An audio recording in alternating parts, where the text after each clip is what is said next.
Bonjour à tous, je fais cette vidéo pour vous expliquer comment installer SPT, comment le paramétrer et comment installer Fika pour pouvoir jouer en coop et aussi paramétrer tout ça. Il y a plusieurs préparatifs à avoir. Déjà, la première chose à faire, c'est d'avoir une vraie version officielle de Tarkov.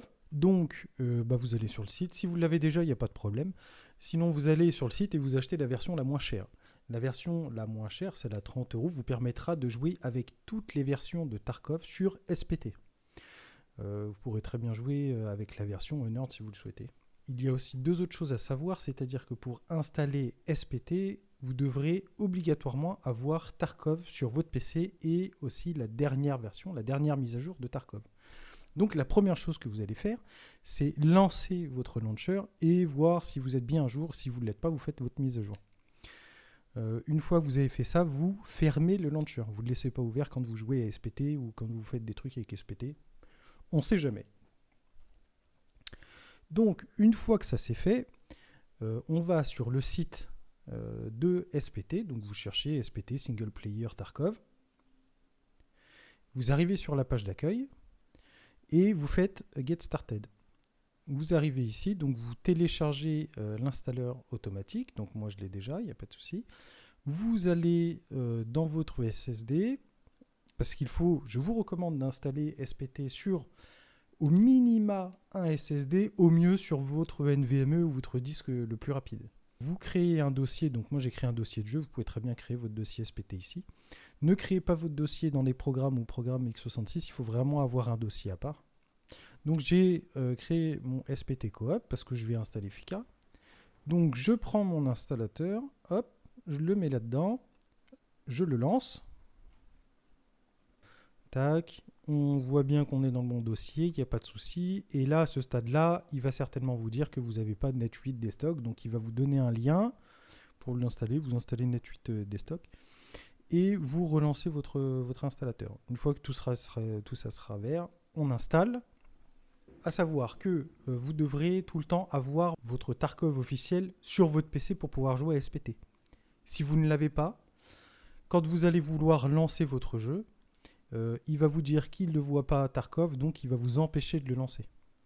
En fait, ils font ça simplement pour éviter d'avoir trop de problèmes avec BSG, vu que vous êtes obligé d'avoir une version officielle, etc. pour pouvoir jouer. Voilà, ça les laisse un peu tranquilles de ce côté. Une fois que ça c'est fait, vous pouvez ajouter les raccourcis sur votre bureau, ce que je vous conseille de faire. C'est pas mal pratique. Donc là-dedans, vous voyez, j'ai toujours le Battle Eye. Alors ça, normalement, il est censé le supprimer. Alors je ne sais pas s'il le fait quand on lance le CRM. Si jamais vous l'avez, vous pouvez le supprimer. Donc on n'en a pas besoin. Dans ce dossier, vous avez deux points exe qui sont importants. Donc vous allez avoir le SPT Server, le SPT Launcher qu'on va pouvoir retrouver sur le bureau. Normalement, on n'avait pas créé les raccourcis. Donc s'il ne vous a pas créé les raccourcis, vous pouvez très bien créer les raccourcis de ces deux-là et les mettre sur votre bureau. La première chose qu'on va ouvrir, ça va être le spt server.exe. Donc vous le lancez. La première fois, ça risque d'être un petit peu long parce qu'il faut qu'il crée d'abord les bases de données, etc. Et vous verrez que les fois d'après, comme ici, ce sera plus rapide. Vous voyez dans le message en vert, ça veut dire que le serveur il est prêt, vous pourrez lancer le launcher. Donc là, vous pouvez voir que vous êtes sur votre adresse IP. C'est l'adresse IP locale. Quand on installera Fika, cette adresse IP sera différente. On peut maintenant lancer le launcher. On arrive sur cette page où on va créer son premier profil. Vous pouvez rentrer votre pseudo. Faites connexion inscription.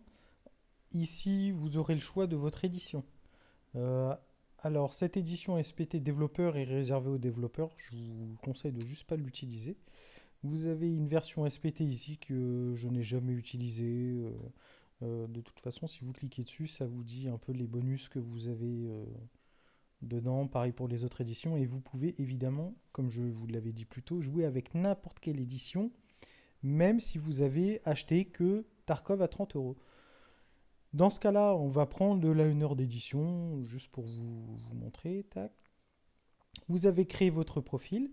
Vous pouvez, si jamais vous avez envie de recommencer le jeu sans recréer de profil, vous pouvez choisir de wipe le profil. Donc c'est comme un web, hein, vous repartez de zéro, sinon vous le gardez décoché et vous lancez le jeu une première fois.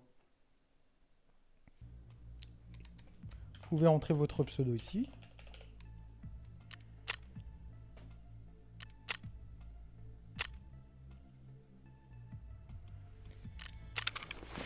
Et là, comme vous pouvez le voir, j'ai la version Unearned avec tous les bonus, dont le fameux petit transpondeur Unearned Edition, avec tous les bonus, le brassard, les armes, etc. Vous avez tout exactement pareil. Et si on va voir les marchands, on commence bien à 0,20.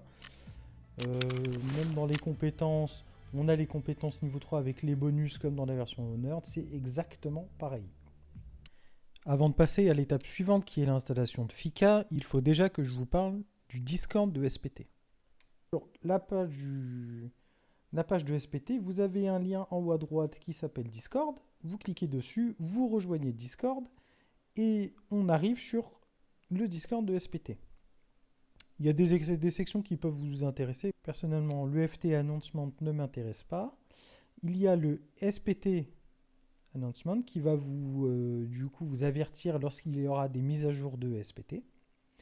Les mises à jour de SPT, il va y avoir deux grandes familles, principalement deux grandes familles. Il va y avoir les mises à jour qui vont être les 3.9.5.4.3. Ça va être des versions de hotfix. Quand le dernier chiffre change, c'est que la release est basée sur la même version de EFT, donc ne nécessite pas de mise à jour du jeu. Et ce sont simplement des hotfix des versions actuelles. Ces versions-là vont être les plus simples à installer, donc vous cliquez simplement sur ce lien. Vous allez tomber sur le GitHub avec toutes les informations. Comme vous pouvez le voir, vous avez le patch note que je vous conseille de lire. Même si vous ne comprenez pas, vous allez vous y habituer.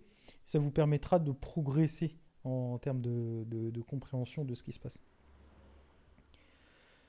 Vous avez une partie qui peut être intéressante, ça va être les problèmes déjà connus. Quand vous allez avoir des problèmes en jeu, vous ne serez pas surpris, vous savez que ça fait partie des problèmes connus, vous n'aurez pas besoin de le report. La section qui va nous intéresser, ça va être Direct Download. Vous le téléchargez. Ça va être très simple à mettre à jour. Vous avez simplement besoin d'ouvrir ce dossier-là. Vous prenez tout ça, tac, vous copiez tout et vous glissez tout dans votre racine du jeu. Hop, et votre version de SPT, elle est à jour. Le deuxième type de mise à jour, ça va être les versions mineures. Quand ça va être le deuxième chiffre qui va changer, quand vous allez passer de la 3.9 à la 3.10 par exemple. On change de version de Tarkov, donc on prend une version de Tarkov mise à jour. Et évidemment, ça va nécessiter la réinstallation complète du jeu. À ce moment-là, il faudra repartir de zéro, il faudra recréer un nouveau dossier, il faudra retélécharger l'installateur, il faudra tout refaire du début à la fin.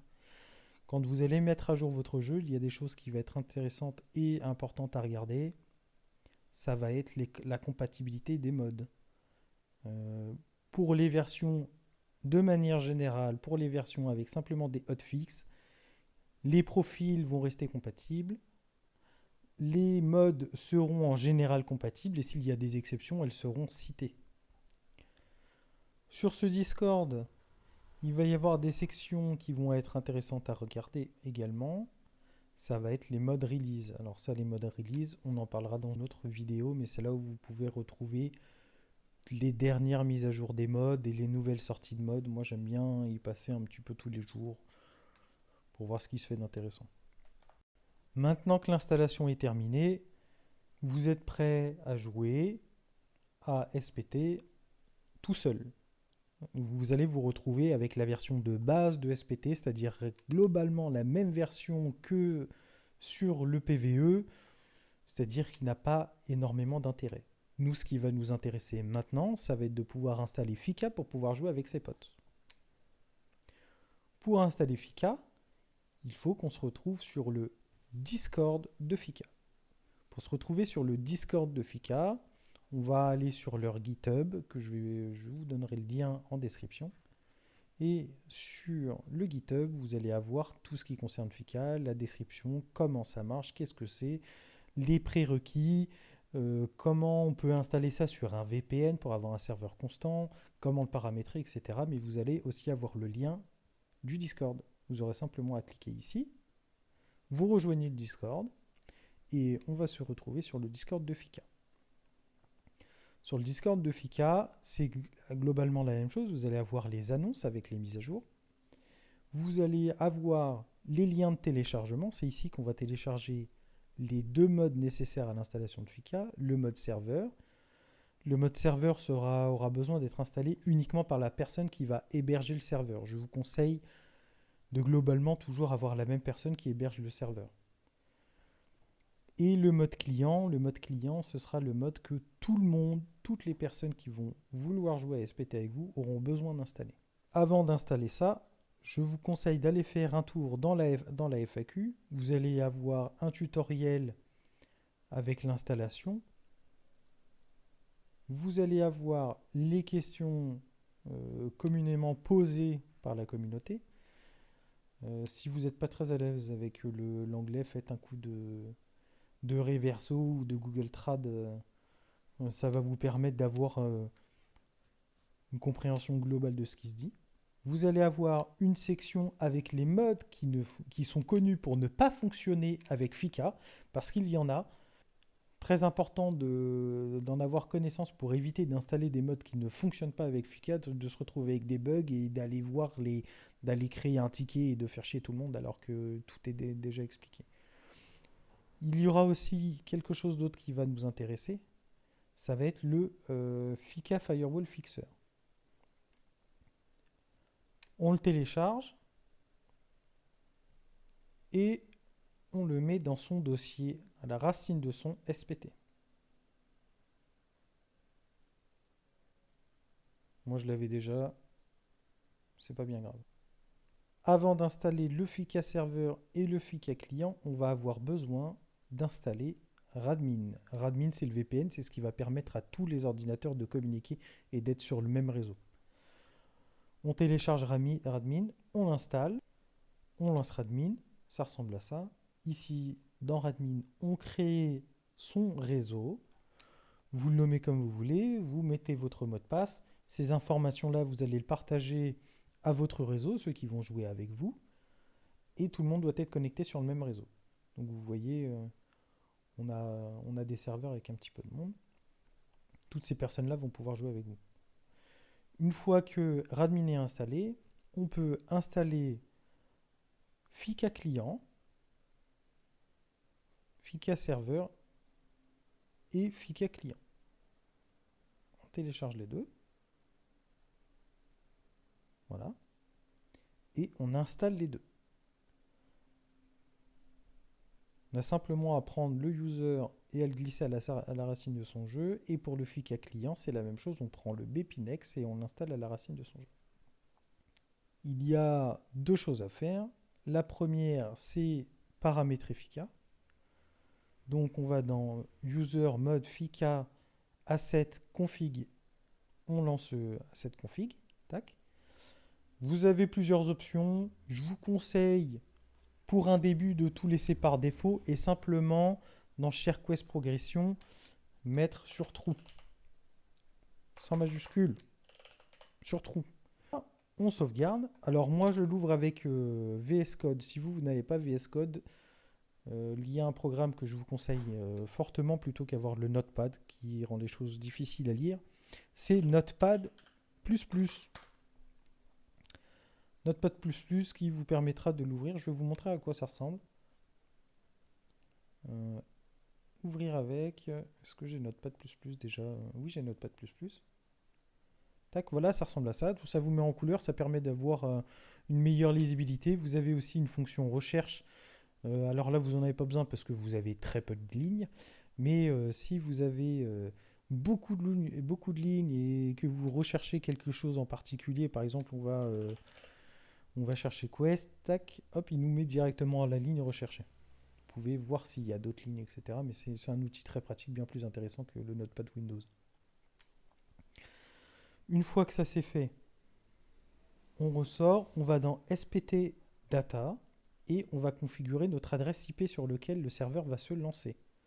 Donc SPT data serveur config HTTP, on le lance et on va changer de ligne, ça va être l'IP backend IP et les adresses que l'on va rentrer, ça va être notre adresse IP à nous. Donc celui qui va ouvrir le serveur, il va copier son adresse IP et il va remplacer ces deux lignes. On sauvegarde, on peut retourner dans son dossier de jeu ou lancer à partir des raccourcis qu'on a créés. NoCcoop. On relance le serveur. Vous allez voir qu'il va charger votre premier mode, c'est-à-dire FICA. Vous avez bien votre nouvelle adresse IP radmin qui est bien enregistrée, donc votre serveur est bien sur cette adresse IP. Vous lancez le launcher. Et à cette étape-là, vous allez voir, il ne va pas pouvoir vous connecter. Pour la simple et bonne raison qu'il essaie de se connecter à votre adresse locale.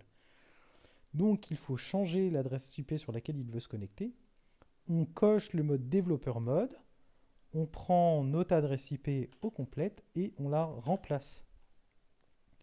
Cette adresse IP, ce nouvel URL, vous allez le partager à vos clients, c'est-à-dire les personnes qui vont se connecter à votre serveur, il doit faire la même étape.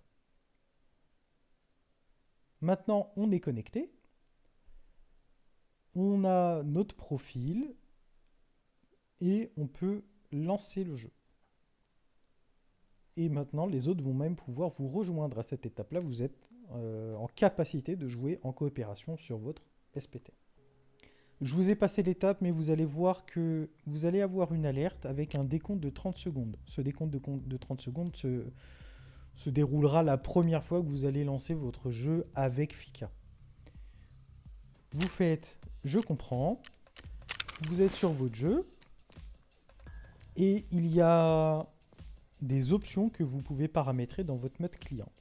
Pour ouvrir les options des modes clients, vous appuyez sur la touche F12.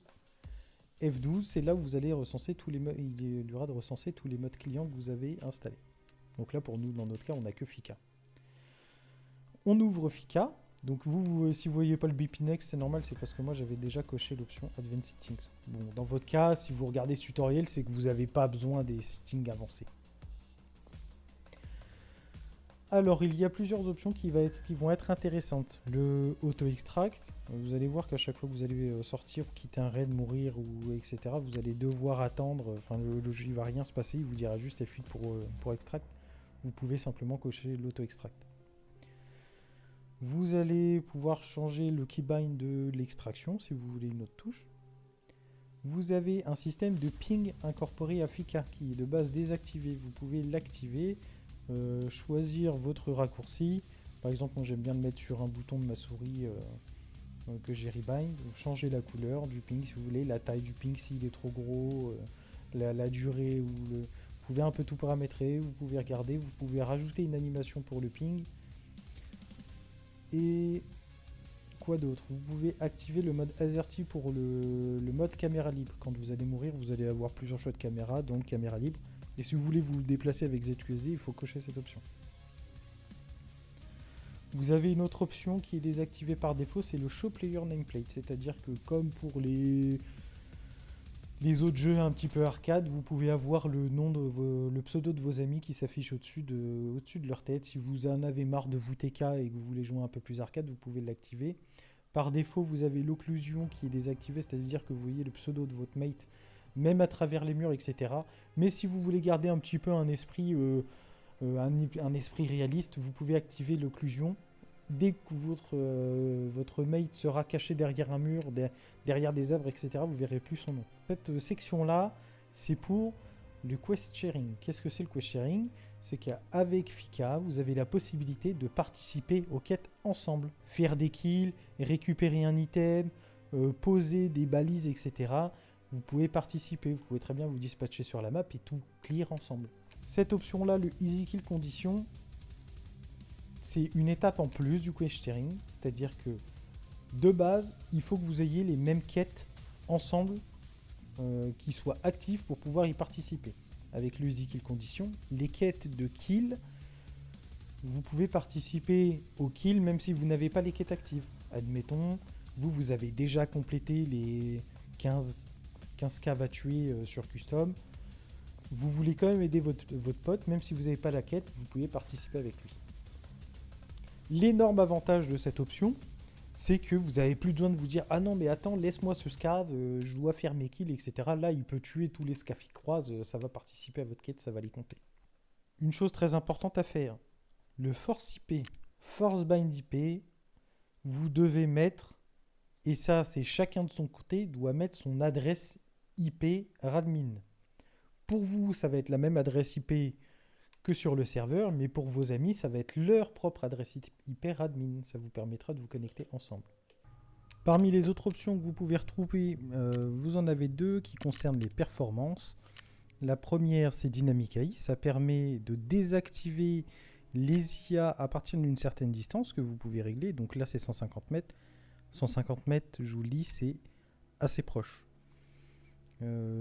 La plupart du temps, je préfère le régler sur quelque chose comme en 250, 300 mètres, vous pouvez même aller jusqu'à 400 mètres. Toutes les IA qui vont être au-delà de cette distance seront désactivées. Ça permet d'économiser des FPS si jamais vous êtes sur un PC qui n'est pas très performant, vous êtes un peu limite en FPS, ou admettons vous allez sur Street, et Street c'est un peu la galère au niveau FPS, vous pouvez très bien activer cette option. La deuxième option, ça va permettre de despawn des IA au-delà d'une certaine distance. Là, par défaut, c'est 200 mètres. Donc, toutes les IA après 200 mètres seront despawn pour pouvoir les respawn un peu plus proches. Ça permet de garder plus d'action dans la game. Personnellement, je joue sans ces deux options, mais si jamais vous avez un PC un petit peu bas de gamme ou un petit peu daté, vous pouvez très bien les activer. Maintenant que vous avez tout paramétré, vous pouvez partir en raid avec vos amis. Donc ça marche comme n'importe quel raid sur le live. Vous lancez votre raid, tac, vous laissez tout par défaut, tac, tac, tac. Et là, vous faites host raid. Et là, vous sélectionnez le nombre de personnes qui vont partir en raid ou qui vont rejoindre les raids, vous inclus. Si vous partez tout seul, vous laissez sur 1. Si vous avez un ami qui vous rejoint, vous mettez à 2 parce que vous êtes 2 à partir en raid et ainsi de suite. Toujours, n'oubliez pas de vous inclure, vous, dans le décompte. Quand vous aurez hébergé le raid, vos amis, eux, quand ils vont sélectionner, admettons, vous avez hébergé, vous attendez vos potes ils vont sélectionner la même map, la même heure, faire la même étape, sauf que eux, ils vont voir, votre raid ici. S'il est rouge, c'est que vous êtes en train de le créer, donc ils vont juste devoir attendre un peu, peut-être refresh, normalement ça se refresh automatiquement, mais si jamais, ils peuvent refresh. Et une fois que c'est blanc, ça veut dire qu'ils vont avoir l'icône, un petit truc join qui va s'afficher, ils vont vous rejoindre et ils vont charger à leur tour leur raid. Et une fois que vous serez au complet, ça va vous envoyer en raid automatiquement. Voilà, vous êtes prêts maintenant à jouer avec vos amis. Et dans la prochaine vidéo, je vais vous apprendre à modder Tarkov, à comprendre les modes, faire attention aux modes qui seront compatibles avec Fika ou non, la compatibilité entre les modes, leurs dépendances, les modes incontournables pour SPT, sans lesquels je vous conseille de simplement pas jouer à SPT, sinon partez juste en PvE. Il y aura des modes que vous devrez obligatoirement installer. Voilà, à dans la prochaine vidéo.